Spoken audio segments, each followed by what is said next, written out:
بسم اللہ الرحمن الرحیم۔ السلام علیکم ورحمۃ اللہ وبرکاتہ۔ روحانی وظائف میں خوش آمدید۔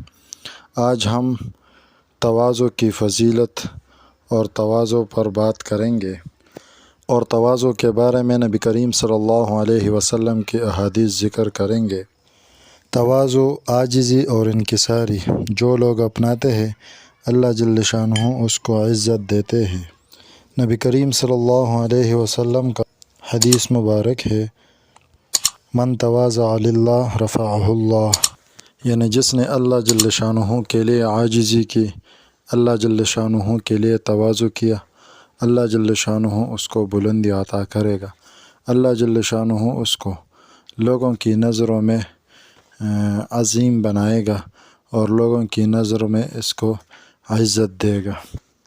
اسی طرح نبی کریم صلی اللہ علیہ وسلم کا ارشاد مبارک ہے کہ اللہ رب العزت عفو و درگزر کے ذریعے بندے کی عزت بڑھاتا ہے، اور جو اللہ رب العزت کی خوشنودی کی خاطر تواضع کرتا ہے، اللہ رب العزت اسے بلند فرماتا ہے۔ حضرت عیسیٰ علیہ السلام کا فرمان ہے کہ دنیا میں تواضع کرنے والوں کے لیے خوشخبری ہے، وہ قیامت کے دن ممبروں پر ہوں گے۔ لوگوں میں اصلاح کرنے والوں کو خوشخبری ہو، یہ وہ لوگ ہیں جو قیامت کے دن جنت الفردوس کے وارث ہوں گے، اور دنیا میں اپنے دلوں کو پاک کرنے والوں کو بشارت ہو، یہی لوگ قیامت کے دن دیدار الہی سے مشرف ہوں گے۔ ایک دن حضور صلی اللہ علیہ وسلم نے اپنے صحابہ سے فرمایا، کیا بات ہے، میں تم میں عبادت کی شیرینی نہیں پاتا؟ صحابہ کرام رضی اللہ عنہ نے عرض کی، یا رسول اللہ، عبادت کی شیرینی کیا ہے؟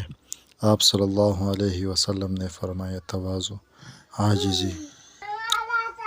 اللہ رب العزت نے حضرت موسیٰ علیہ السلام کی طرف وحی فرمائی کہ میں اس شخص کی نماز قبول فرماتا ہوں جو میری عظمت کے سامنے انکساری کرتا ہے، میری مخلوق پر تکبر نہیں کرتا، اور اس کا دل مجھ سے خوفزدہ رہتا ہے۔